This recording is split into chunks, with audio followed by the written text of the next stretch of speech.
Subscribe now and press the bell icon. Never miss an update.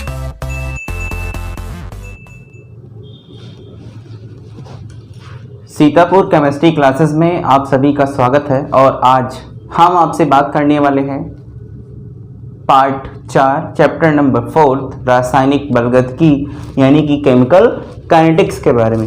Chemical का मतलब होता है रासायनिक अभिक्रियाएं। केमिकल का मतलब क्या होता है? रासायनिक अभिक्रियाएं। और काइनेटिक्स का मतलब होता है वेग। यानी कि इस चैप्टर में हम सभी पढ़ने वाले हैं अभिक्रिया का वेग, कैसे आपकी अभिक्रियाएं होती हैं, तीव्र गति से होती है या मंद गति से होती है।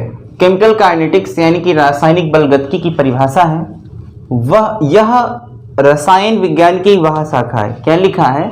यह रसायन विज्ञान की वह शाखा है जिसमें किसी रासायनिक अभिक्रिया का वेग, रासायनिक अभिक्रिया के वेग का मतलब है कि अभिक्रिया आपकी तीव्र गति से हो रही है या मंद गति से हो रही है, स्लो रिएक्शन है या फास्ट रिएक्शन है। इसका मतलब है यहाँ पर रासायनिक अभिक्रिया के वेग का मतलब वह अभिक्रिया आपकी किस टाइप से हो रही है तथा वेग को प्रभावित, क्या लिखा है?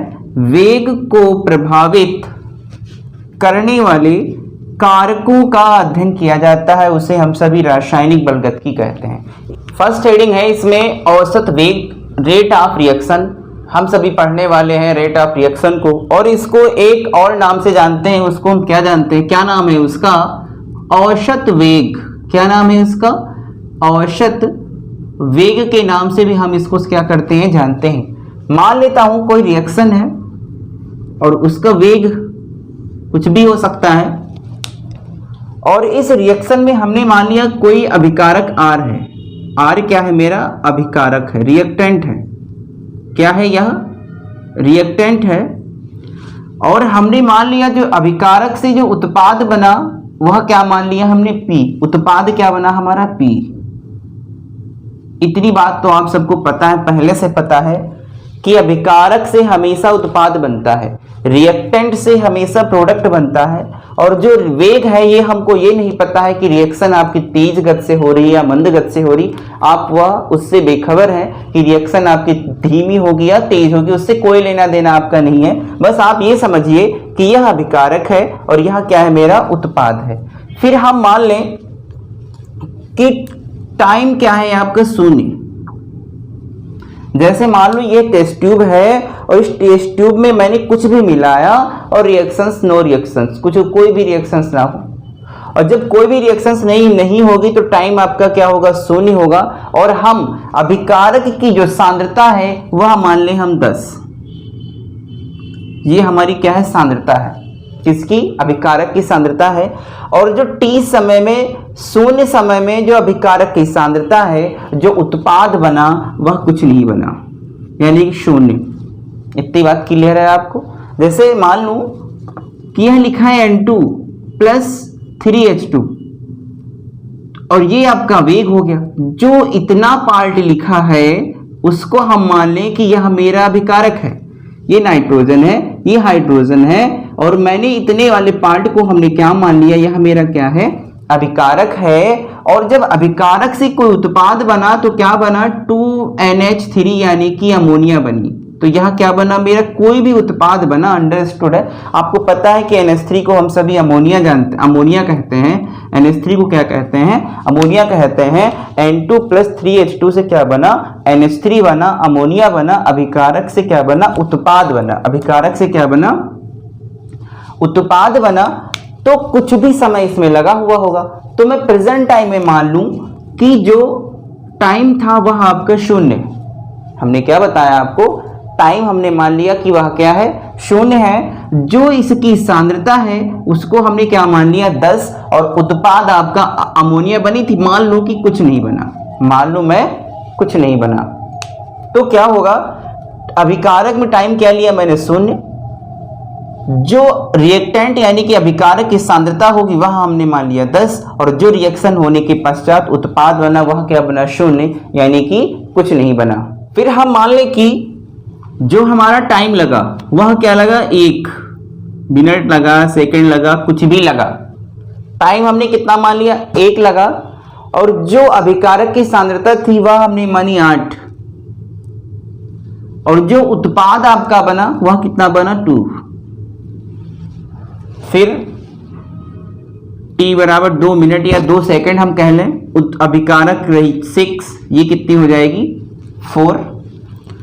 फिर t बराबर हम मान लें 3, तो ये कितना हो जाएगा 4, ये कितना हो जाएगा 6। फिर t बराबर हम मान लें 4, ये कितना हो जाएगा 2, ये कितना हो जाएगा 8। फिर हम t बराबर मान लें 5, ये कितना हो जाएगा 0, और ये कितना हो जाएगा 10। अभी हम आपको बताएंगे कि समय के साथ साथ अभिकारक का मान घटता हुआ जा रहा है और उत्पाद का मान क्या हो रहा है, बढ़ता जा रहा है। हम इसके बारे में अभी डिस्कस करेंगे। हमने क्या बताया आपको, तो टाइम हमने इधर शो किया है, चाहे वो मिनट में मान लें, चाहे वो सेकंड में मान लें। हमने इधर आपको क्या शो किया है, टाइम शो किया है, और कुछ भी टाइम हो सकता है। और उस टाइम में हमने ये आपको अभिकारक की सांद्रता, जैसे हमने अभी आपको N2+3H2 बताया था, और उससे क्या बना था, अमोनिया बनी थी। और उसमें हमने मान लिया था कि जो उसकी, जैसे ये N2+3H2 गिब्स क्या है 2NH3 है, तो हमने इसकी सांद्रता कितनी मानी थी, 10 मानी थी। तो कुछ भी समय लगा हुआ होगा, मान लो मैं इस टाइम इसकी सांद्रता कितनी है 8, T1 बराबर कितना है 8 है, तो कुछ समय लगा और उत्पाद क्या बना, उसकी सांद्रता क्या हुई 2। जैसे ये लिखा है, ये 2 लिख के आया है आपका, ये क्या लिखा है 2 लिखा है, तो 2 उसकी क्या हो गई, सांद्रता हो गई। तो हम इससे एक फार्मूला निकाल सकते हैं। वो फार्मूला क्या होगा आपका, वेग बराबर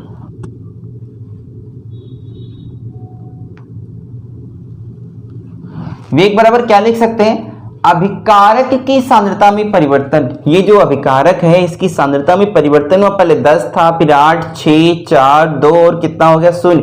समय कितने का अंतर हुआ, 2 का अंतर हुआ। तो फार्मूला क्या लिख सकते हैं, अभिकारक की सांद्रता में परिवर्तन। हम क्या लिख सकते हैं, अभिकारक की सांद्रता में परिवर्तन अपॉन परिवर्तन में लगा समय।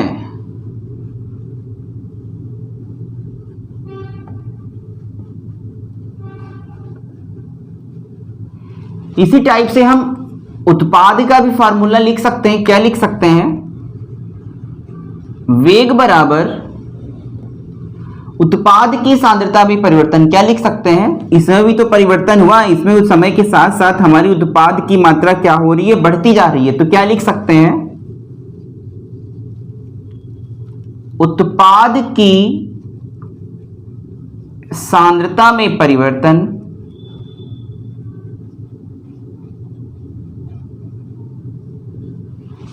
अपॉन में लिख सकते हैं परिवर्तन में लगा समय।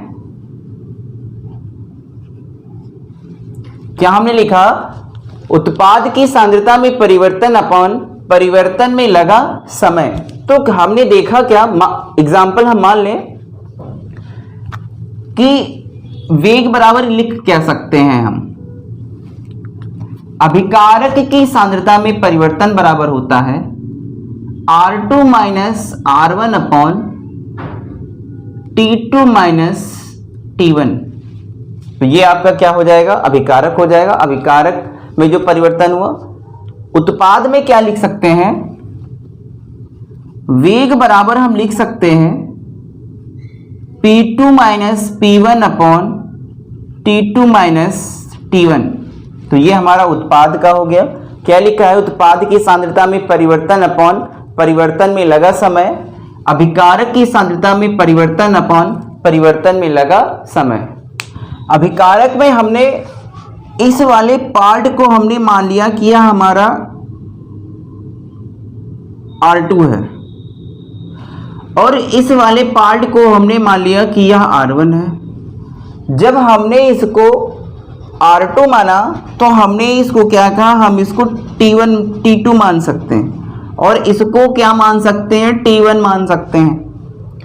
तो अभिकारक में इसकी वैल्यू रख दो। R2 की वैल्यू है 2 माइनस R1 की वैल्यू आपकी कितनी हो जाएगी 8 है अपॉन T2 की वैल्यू 4 है और T1 की वैल्यू कितनी है 1 है। तो T2 की वैल्यू 4 हो गई और T1 की वैल्यू कितनी हो गई 1। घटाएंगे तो कितना आएगा माइनस का 6 अपॉन 3 और कैलकुलेट करेंगे तो कितना आएगा माइनस का 2 आएगा। सेम प्रोसेस में लिखा है उत्पाद की सांद्रता में परिवर्तन, तो हम इसमें भी मान लेते हैं कि इसको हम मान लें कि यह हमारा P2 है और इसको मान लें कि यह हमारा क्या है P1 है। वैल्यू रख दो, T1 और T2 की वैल्यू तो सेम है। इसमें क्या वैल्यू रखेंगे हम, P2 की वैल्यू है 8 और P1 की वैल्यू है 2 अपॉन 4 माइनस का 1 कितना आएगा 6/3 इक्वल टू 2, वो भी काहे में आया प्लस में आया। इतनी बात तो आपको सबको समझ में आई, लेकिन एक बात दिमाग में आ रही होगी कि यहां पर वैल्यू -2 है और यहां पर वैल्यू +2 है। क्या है, यहां पर -2 लिखा है और यहां पे क्या लिखा है +2 लिखा है, जबकि हमने एक ही समय लिया है। दोनों में क्या लिखा है T1 भी आपका 1 लिया गया है, T2 भी आपका 4 लिया गया, दोनों में T1 और T2 की वैल्यू सेम है। रिएक्टेंट के साथ साथ जो उत्पाद आया है, रिएक्टेंट के साथ साथ जो प्रोडक्ट लिया गया है, वह भी वैल्यू क्या है आपकी सेम मात्रा मिली गई है बिल्कुल। तो क्या ऐसा क्या हुआ कि इसमें -2 आया और इसमें +2 आया। यहां पर -2 है, यहां पे +2 है, ऐसा क्यों है?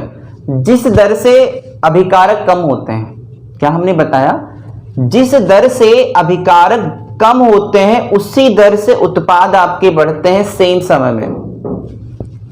समय यहां पर हमने 1 लिया है तो सेम समय में हमने देखा उत्पाद का भी समय इतना है, अभिकारक का भी समय उतना है।